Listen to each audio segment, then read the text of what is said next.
In this video, I wanted to take a look at one by one twisted cables. So this is what they're going to look like in your knitting.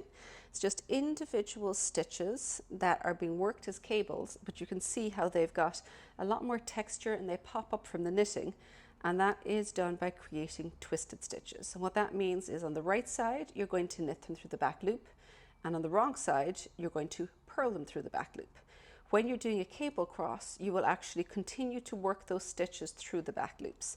So I'm going to show you a couple of those on the needles here. So there's two stitches next to each other.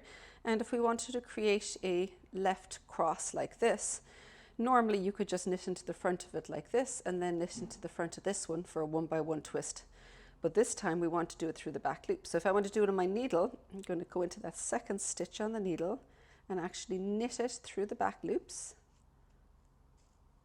And then the first stitch, I'll knit that through the back loops, like so.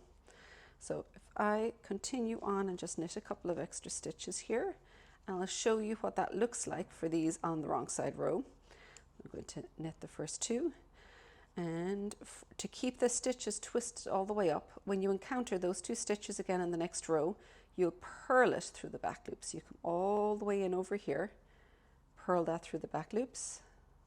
Oh, do that properly again, and purl this one through the back loops as well. And that will keep those lovely twisted one by one cables as you're going up.